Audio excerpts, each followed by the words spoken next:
And revisiting our story tonight on who sponsored Gen Z, Kenyans have been treated to a game of backpassing by top government officials regarding just who is responsible for the Gen Z protests that rocked the Kenya Kwanza administration's rule.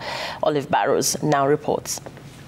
I hereby put on notice the planners, financiers, orchestrators, and abettors of violence and anarchy. The writing was on the wall. Somebody would pay for the breach of Parliament's defences, the fire set to the seat of the capital's county government, and the ransacking of the Supreme Court at the crescendo of protests that saw the collapse of the heavily contested Finance Bill 2024. We shall provide a full, effective, and expeditious response to today's treasonous events.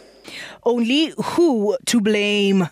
Just 2 days prior to the storming of Parliament, government spokesman Isaac Mora had pointed an accusatory finger at foreign powers for, quote, sponsoring the protests, claiming that possibly the Russians or even Americans were rattled by President Ruto's pronouncements on the global stage.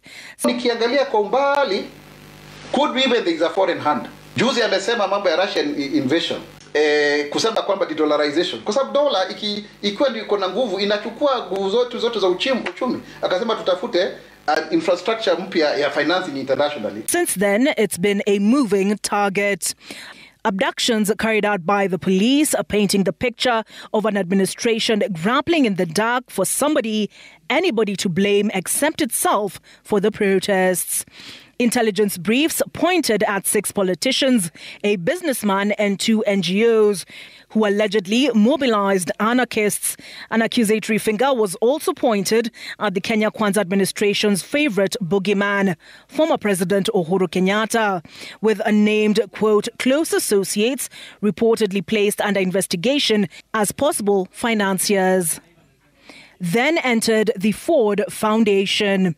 I want to call out those who are behind the anarchy in Kenya, those who are behind the sponsoring the chaos in the Republic of Kenya. Shame on them, because they are sponsoring violence against our democratic nation.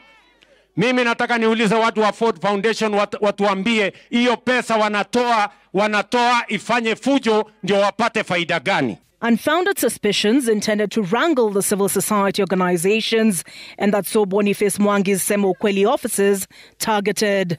President Ruto making a further mockery of himself when only 3 days ago, on the sidelines of the United Nations General Assembly, he met with the president of the Ford Foundation, Darren Walker, in New York and, quote, appreciated their commitment to safeguarding Kenya's democracy.